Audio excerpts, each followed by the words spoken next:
Қайырлы күн баршаңызға, сіздермен бірге доктор Ибрагимова. Бүгін сіздерге қазіргі жүріп жатқан вирус кезінде қалай емдеу керек, сол туралы айтамын. Білесіздер, қазір көбі ауырып жатыр. Вирус үлкен кіші деп таңдап отырған жоқ. Әсіресе балалар жиі ауырып жатыр. Олардың температурасы 39-40 градусқа дейін көтеріліп, 3-4 күнге дейін сақталып жатыр. Осыған байланысты жалпы ұсыныстармен бөлісейін. Организмге инфекция енген кезде қорғаныштық реакция ретінде дене қызуы көтеріледі. Температура кезінде иммунды клеткалар бөлініп, инфекцияны жоюға қарай бағытталады. Енді температураның пайдаларына тоқталсақ. Температураның пайдалары: бірінші, зат алмасу процестері жылдамдайды. Токсиндер терлеу арқылы шығады, клеткалар жаңарады. Екінші, антиденелер түзілуі артады, иммунитет түзіледі.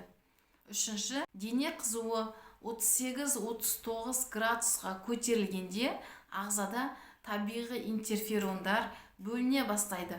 Олар вирусқа қарсы күреседі, яғни ағзаның инфекциямен күресуі күшейеді. Қанның бактерицидтік қасиеті артады, бактериалды инфекцияның алдын алады, ауру ұзақтығы қысқарады. Мүмкіндігінше алғашқы тәуліктерде температураны түсірмеуге тырысу керек. Себебі бұл уақытта иммунитет үшін қажет интерферондар бөлінеді. Олар қаншалықты тез бөлінсе, бала аурудан тез жазылады. Бірақ температура кезінде баланың жағдайына да қарау керек. Егер бала температура көтерілгенде мазасызданып, әлсізденіп, өзін нашар сезінетін болса, немесе оның туа пайда болған ақаулық аурулары болса, неврологиялық аурулары болса, әрине бұл жағдайда температураны түсіру керек. Температура кезінде сұйықтықты көбірек беру керек, яғни отпаивать ету керек. Бұл сұйықтық ретінде компот, морс, шай, су беруге болады. Себебі сұйықтық жетіспеген кезде организмде қан айналымы бұзылады, яғни обезвоживание болады. Сондықтан бала тамақ ішпесе де сұйықтықты көбірек бере беріңіз балаға. Сол кезде балада тезірек жазылады. Оған қоса плюс нутрицептикалық поддержка, яғни витамин С, витамин Д, цинк беруге болады. Нутрицептиктер иммунитетті жоғарылатады, бала аурудан тезірек жазылады.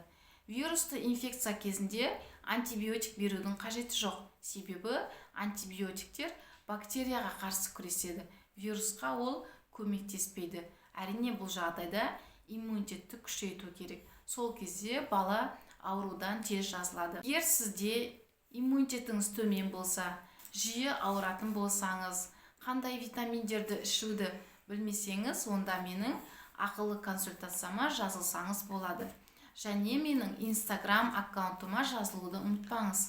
Сол жақтан пайдалы ақпараттар алуға болады. Видеомыз ұнаса лайк басып, сұрақтарыңыз болса комментарийға қалдырып, қоңыраушаны басып каналға тіркелуді ұмытпаңыздар.